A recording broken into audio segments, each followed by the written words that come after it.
So if I was AOC to your, denier, she would say, no, this is exactly what happens. Everything to the extreme. Everything it's heat to the extreme and cold. This is all because of climate change. What is that? That's Alexandria Ocasio-Cortez. Yeah. She's kind of the leading voice now. I never heard of her. Oh, yeah. She's the cute Marxist is what Dad calls her. She's in the weather, seriously. Where do y'all see that? She's a weather woman? Well, she claims she is.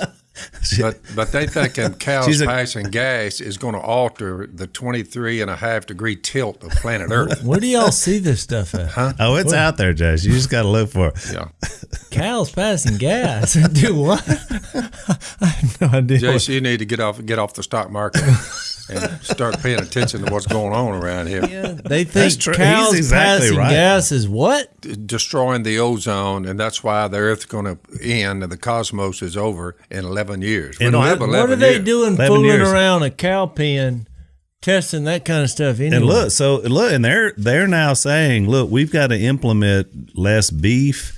They're like wanting to curtail it at the retail end. If you would need a hamburger, then we wouldn't have to worry about all this ozone. I can't believe these people didn't get shot. Can you imagine? Fossil fuels, the burning of coal-powered plants, the burning of fossil fuels takes away the ozone, and that's why we're going to burn up in the next 11 years. Now, the temperature hasn't changed but 1 degree. Peter said they're a little off because they predicted in 11 years, but the Apostle Peter said the day of the Lord will come like a thief.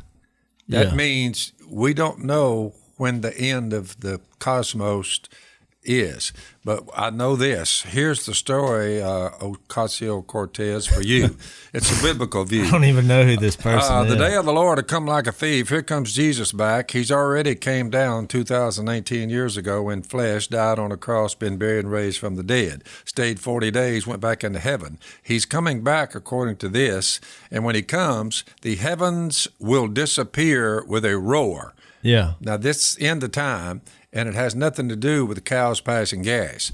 The elements will be destroyed by fire, and the earth and everything in it laid bare. This is the end of everything. Now watch. Of the earth. Yeah, and the cosmos, the stars, the planets. Since everything will be destroyed in this way, what kind of people ought you to be? You ought to live, Ocasio-Cortez, you ought to live a holy and godly life as you look forward to the day of God and speed its coming. That day, here comes Jesus, will bring about the destruction of the heavens by fire, and the elements will melt in the heat. But we're looking forward to new heavens and a new earth, the home of righteousness. Here's the point. You say, we're not going to destroy it, and neither are cows passing gas. God says, no, you're not going to destroy it. I am. God is saying, I am going to rid the cosmos of what you now see, and planet Earth. I'm going to give you new heavens and a new earth, and there we'll spend an eternity, and we never have to worry about anything. But wouldn't that be global warming right then? This will be extreme global heating, cosmos-wide extreme heating.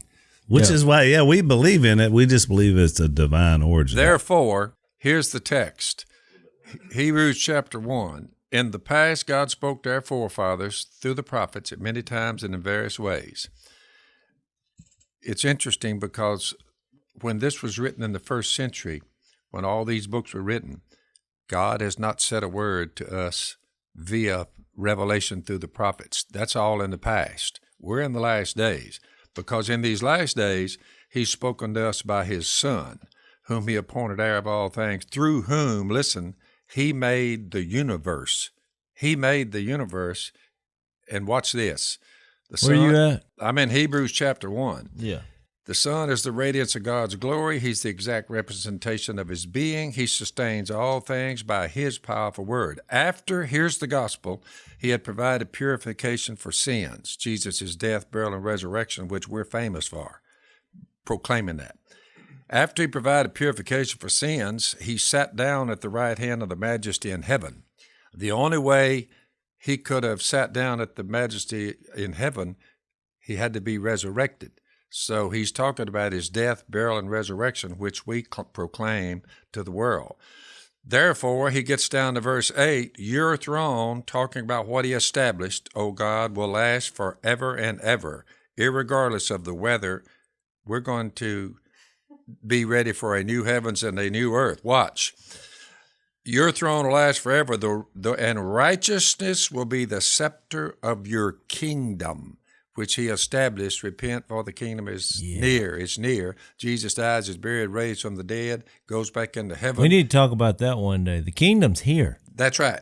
You've loved righteousness and hated wickedness. Therefore, your God has set you above the companions. Now, watch this. He says in verse 10, well, what about planet Earth and the cosmos, and are the cows passing gas going to do it in? In the beginning, O Lord, you laid the foundations of the earth, and the heavens are the work of your hands. We don't believe it came from some kind of large explosion without God being there. You say, what exploded? How did it get here? God says through the Hebrew writer, God says, I made the cosmos and I made the earth. They, listen carefully, will perish, Ocasio-Cortez, the heavens and the earth. They will perish, but you remain. They, heavens and earth, will all wear out like a garment. It's called, if you want to know what our scientists, they didn't discover this to the mid-1800s. That's not in here. Oh, I'm just saying, okay. What we call it, our scientists, is the second law of thermodynamics. You say, what does that say? We're losing energy. It's all losing. It's winding down. Sure. Well, the Hebrew writer knew about the second law of thermodynamics. 2,000 years ago. The prophets and the Hebrew writer said, where's this quote from? That's a quote Psalms in Hebrews. 102, Jason. That's what I was looking So there, you were just back another 1,000 years, by the way. That's right. The so psalmist. 1,000 years before this was written, God had already predicted this through the psalmist.